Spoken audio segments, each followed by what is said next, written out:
So I'm trying out more of these instant reactions to these playoff games. Sometimes. We're not going to do this every game or anything.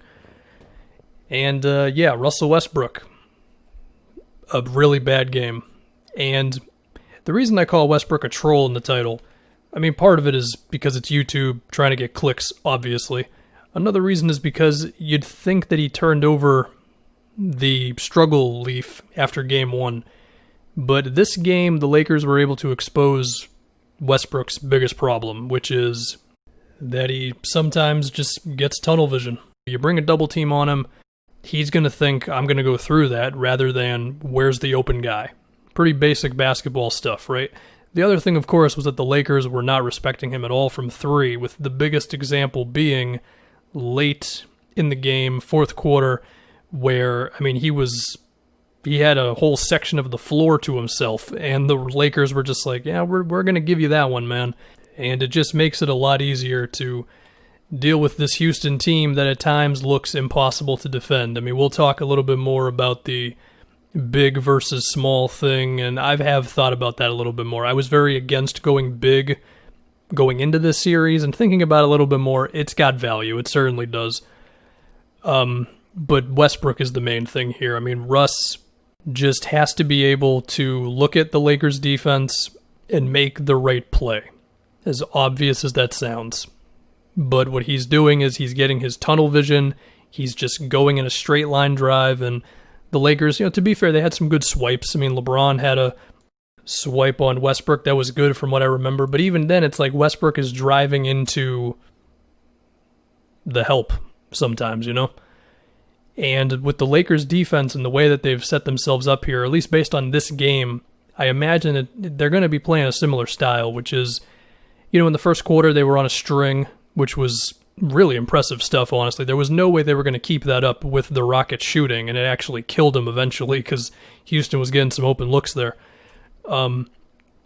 But if they're just going to have this read and react defense, and they're going to force Houston to just make all these driving kicks and all that, and they're going to bust out the double teams, which they did on Harden and Westbrook a bit, then Russ is just going to have to be able to make the right play.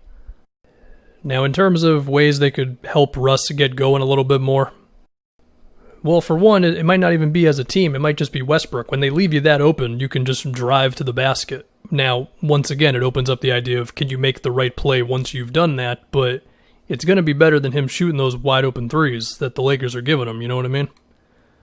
I mean, when Westbrook's efficiency went to a different level during the regular season after they traded Capella away, it was because he stopped shooting threes. That wasn't the only reason, but that was part of it, right? He traded in all those things he's not good at for just more drives to the rim. But that also opens up the conversation again of the Lakers going two bigs. Now, McGee was not able to play after a certain point. They didn't play Dwight at all. So, I mean, a lot of time it was just Davis as the one big man, or the Lakers just matched the Rockets with five small guys.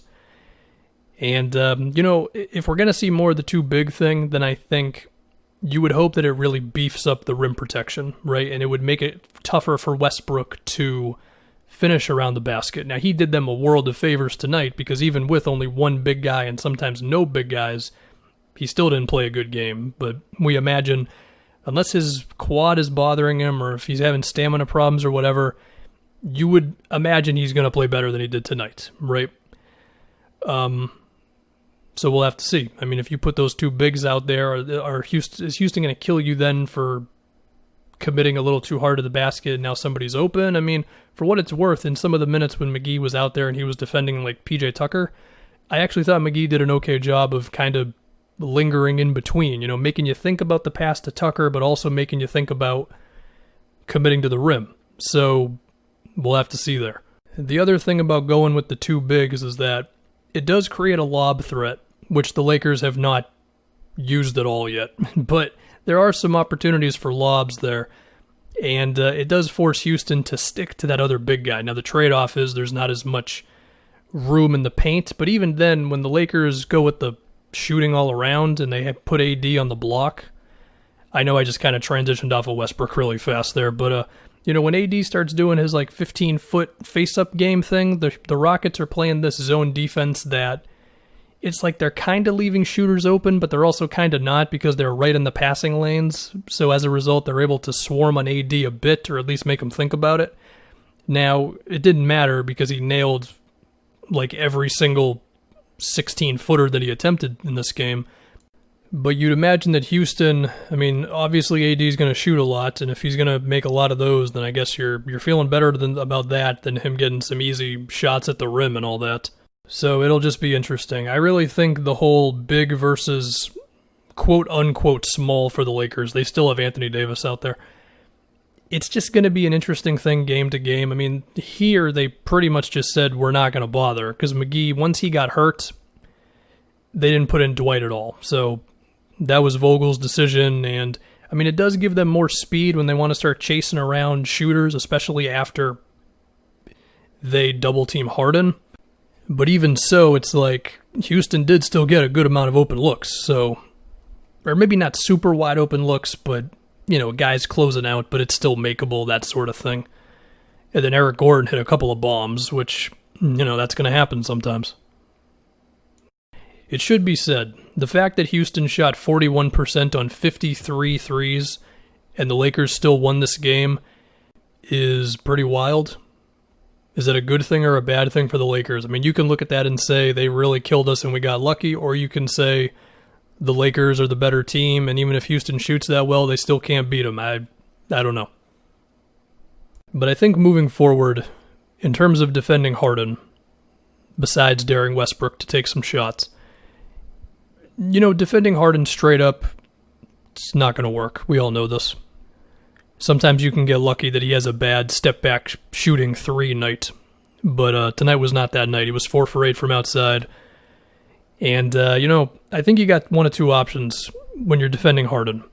You can either double him pretty hard and force the ball out of his hands and then hopefully close out to shooters and all that.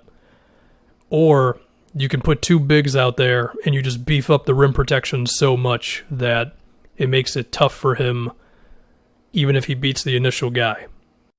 Now, I guess you could also try double teaming with two big guys out there, but at that point you're asking your extra big guy to really move off the ball, which he might not be able to do, you know?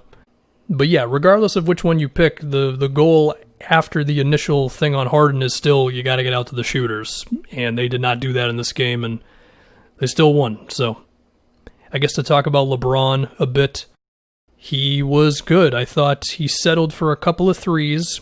That is one thing with LeBron. You can almost guarantee every game that he's going to try some three that looks cool or feels cool in his head, and I'm always like, man, just, come on, LeBron. We don't need that.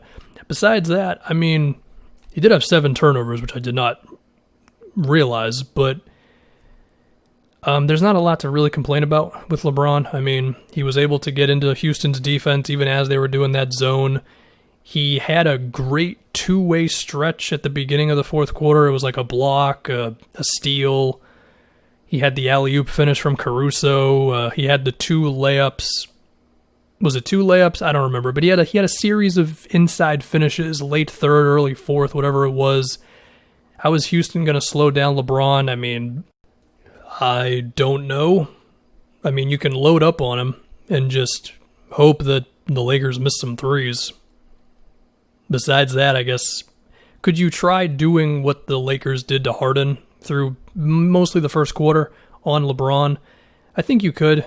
I mean, just the basic idea of just constantly keeping guys in front of him, and that requires rotating and swarming and all that, but Houston has done a good job of that. So maybe they can be so good at it that they'll give LeBron problems. That's all I got for you. As far as the LeBron AD pick and roll, I mean, they haven't done it too much. At the same time, you imagine Houston probably switches it a lot. I don't know. I mean, going into the series, I did talk a bit about the LeBron AD pick and roll, and then later on I realized, well, wouldn't Houston just switch it a lot? So there's a chance that that is not really going to be the Lakers' bread and butter in the series. It's going to be more so, you know, getting it to AD in the post. And again, he made some tough shots, so finding some sort of easier way to get him those, whether it's just a little bit of off-ball action initially or whatever it would be. You know, have him screen off the ball and then cut to the rim or so. In fact, I think they tried that after a timeout. I believe AD missed the shot, but the shot itself wasn't bad, so for what that's worth. And then sometimes it's just LeBron beating his guy off the dribble, I guess. I think they could try some slip screens with AD, because if you assume they're going to switch the AD LeBron stuff, you could just have AD act like he's going to screen and then just run to the basket. I think there's some success that can be had there. Are we going to see LeBron post-ups a little bit more often? Maybe. I also think at a certain point, LeBron's going to start picking one guy to just hunt possession after possession. I kind of feel like it might be Westbrook as the guy, honestly. I mean, you know, everybody else is kind of big and strong and can sort of match up with LeBron.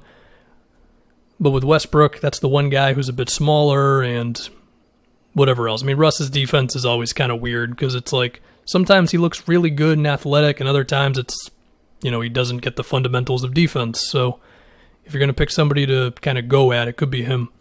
Also, if Austin Rivers ever shares a single minute with LeBron again, LeBron's got to attack him every time. So we'll see. We will see. But, you know, I started this with Westbrook. We'll talk about it with Westbrook again. You know, if the Lakers are throwing multiple defenders at him and they're daring him to make a play, they were proven right to do that in this one. And he's just going to have to clean that stuff up. And he was missing shots. And he also had 5 fouls. And I mean, he had 7 turnovers like LeBron, but unlike with LeBron, Westbrook didn't really redeem himself anywhere else, so that's that.